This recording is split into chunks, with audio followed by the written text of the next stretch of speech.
Our next guest is the breakout star of VH1's hit series, Mob Wives. And when she's not mixing it up on reality television, she's writing. Here to chat about her new and steamy novel, Playing with Fire, is Renee Graziano. Renee, welcome back to Rise 360. Thank you for having me back. Hey, so we know you know how to bring the heat on television, but why bring the heat to the bookstores? I could bring it in the kitchen as the cookbook, and then I could bring it in the bedroom. So I just like it hot. You like it hot. Some like it hot.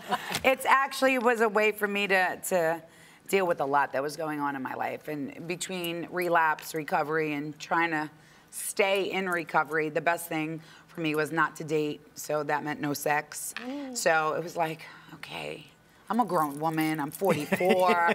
So my therapist recommended, I've been writing for many years.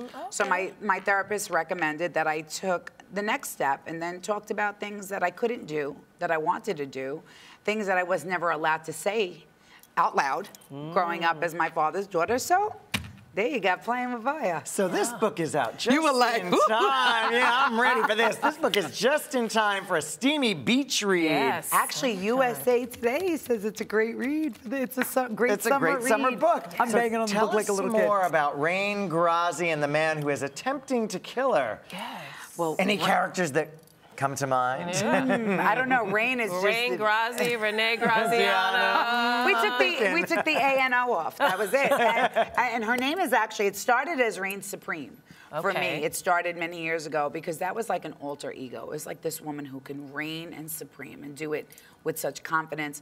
And I was not the confident woman, although I pretended to be. Yeah, you look really confident on the show. It's an act. It's an act. I did. It was that was one of the masks that I learned that I was wearing because I was picked on when I was younger. I wasn't like the prettiest. Are they still alive, any of those people? Yes, there's two girls. There's two girls. And that's all I have to say to them. Oh. Michelle and Danielle, yeah, that's for you. So, yeah, they actually damaged me tremendously growing up. Success is the best revenge. Yeah, and so is it having your face on the back of a novel. That's right, girl. Right. Go, girl. So I just put everything that I was feeling into this and I ran with it. I did, and there's more to come.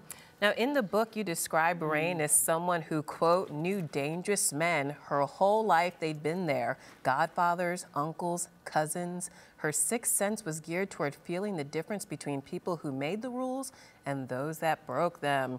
Sounds a lot like you, my friend.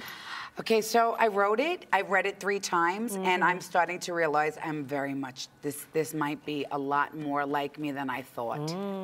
She has commitment issues.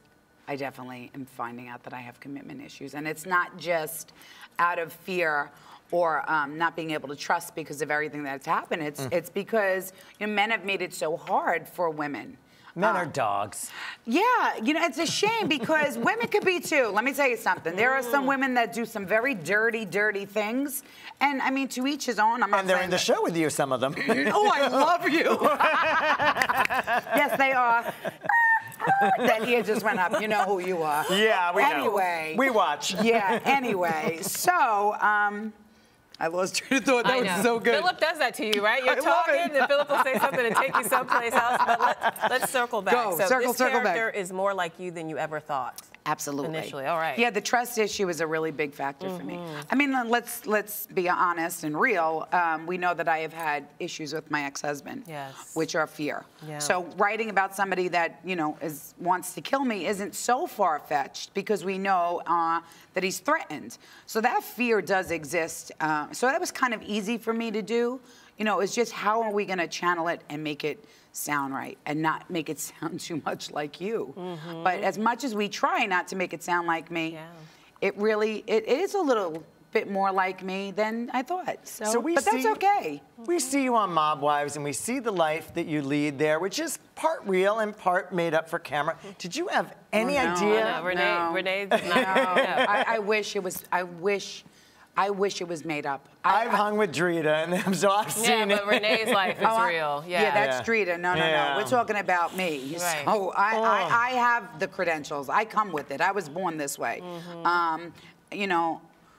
So yeah, there are times that girls on the show will turn it up for the show, and I'm not going to say I never did do it until season 4. I did. Turned it up a little bit, and it kind of blew up.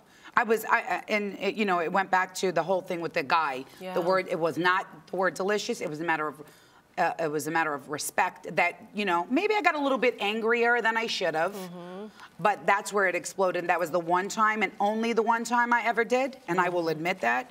But for me, it's too real to have that plastic surgery go horribly wrong, to really have a pick to my heart for 4 months, to have my ex-husband cooperate, to have my father taken. Those things are real. Yeah. Like, I wish that I can fake that. Like, I wish it. And Renee, I think the thing that fans appreciate most about you is that you are so real and so honest. I mean, you've talked about being a domestic abuse survivor, a date rape survivor. I'm wondering, have you ever considered writing an autobiography? Yeah, I am thinking about it, but I don't think I want to do that to my parents right now. I think it's a little bit more involved, and I don't. They know of my pain and my sorrow, but they don't know to what degree, really. So I don't know. Well, let's talk about something good and glamorous. Yeah. You know that's my favorite subject. Let's talk about mobcandystore.com. Yes, let's talk about it. Okay, so look, take a deep breath. Let's ready? Put the tears away. Okay. They're gone. All right, now let's talk about jewelry. Okay, Mob Candy. Mob Candy. Fabulous. Yes. It's big and fun. Blings. It's fun and it's not that expensive. My jewelry is really affordable. It was really important for me to try to keep everything at a number that everybody can afford. Why I didn't do the shoes, go further with the shoes, is because the price point wasn't right. And I couldn't find the right company for what I wanted without shaking somebody down more, you know, and keeping it real too mob for me. So Mob Candy is fun, affordable, it's flirty, it's all about glamour and glitz, and it's to make you feel good. All right. Kind of like you. Yeah. Thank you. Renee, thank you so much for being here. The book, Playing with Fire, Mob Candy Jewelry, getting both, definitely. And you're watching Arise Entertainment 360.